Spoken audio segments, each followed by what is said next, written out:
Would you believe it if I told you that I personally know someone that's making $10 million a year and they wake up at noon every single day? The highest earning designers that I know are actually pretty lazy about their workflows. They're definitely not grinding for 12 hours a day and answering every single email that comes in immediately. And for the longest time, I didn't even understand how this worked because I thought that the more you work, the more that turns into earnings. But after speaking to a lot of designers that are making a lot of money, I realized that I was doing something wrong, and a lot of these designers are simply breaking rules by their own ways. There are some productivity myths that a lot of us follow because it's what the gurus say or the books say. We follow this stuff blindly, but it does not apply for designers. So in this video, I'm going to walk you through 3 of them and show you exactly what you could do instead.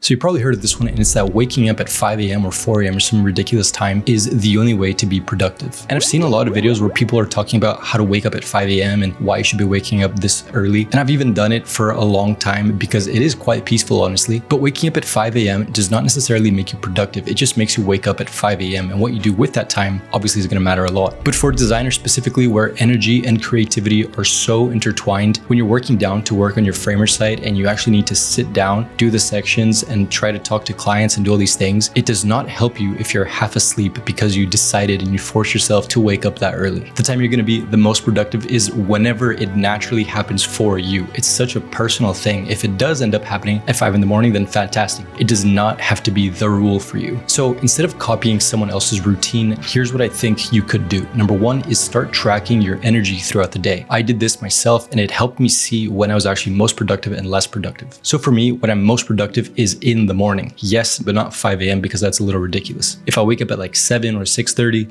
then by 9, I'm in my flow and I can start doing proper work. But it takes me almost 2 hours to get into that. And I can tell you that if I wake up at 5 or 4, I'm just going to be asleep until like 5 p.m. and then I can actually start doing work. But this next myth is even worse than forcing yourself to wake up at 5 in the morning. Now, by the way, I have a free resource in the description with all of these tips and how you can actually help yourself with checklists and 4 more tips that I don't cover in this video. So if you want to check them all out, the link is in the description. So this next one is all about how you actually set up your day. Don't be fooled by people that post their productivity calendars on Reddit and Twitter and all these places, because a lot of the time they won't be designers. They're not in the same field work that we are. It's a lot easier to stick to a calendar, to stick to super specific time blocks like that. If you're in marketing or you have to do a super specific task that is easy to complete, with these tasks, it's easy to follow this calendar. But in reality, if you're a designer and you have 2 hours to do this next Framer section or this landing page in Framer, that can easily get out of control because either you need to find better inspiration, or a client messages you and you don't have the discipline to say no, or something happens in Framer and you don't know how to use the specific tool or this feature. All this can start to snowball, and very quickly 2 hours becomes more like 4 or 5. And then by the end of the day, your super nice schedule just doesn't really matter anymore because you're behind on work and the next day and the next day and the next day. So design is super messy. Sometimes it can take 30 minutes, and sometimes when you're in Framer, you get lost in the time and it takes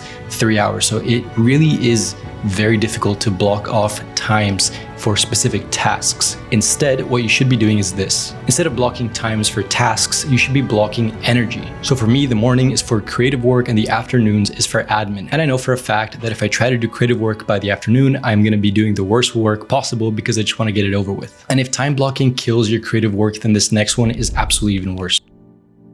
So if I walk into a coffee shop or a restaurant and I see, for example, I want some coffee, and I see that they also do bagels, that they also do sandwiches, that they also do croissants, I know for a fact that the coffee I'm about to receive is not going to be the best thing I've ever had in my life. But if I go down to the bagel shop and all they have is 3 different types of bagels, then I know that one of those 3 bagels are going to be the best thing I've ever had in my entire life. Well, why is that? We associate people that specialize in a specific tool or task as experts in that field. If you walk into a restaurant and you see that they do everything, you can probably assume that most of it is not going to be the top tier food that you want to be eating. Well, the same thing applies to people that do web design. If you are a Framer designer, but you also do logos and you also do SEO and you also do branding from time to time because you like doing it, then realistically, a client is going to see you and they're going to see that you're not necessarily specialized, and they're going to look at your portfolio and it's kind of going to look like a garage sale where you have everything going on and nothing that is really screaming to the client that you are the right choice. So saying yes to everything is a massive trap. Now, in the beginning of your career, if you're just learning to talk to clients, it's fine. But if you are a few years down the line and you are a web designer, you work every day in Framer,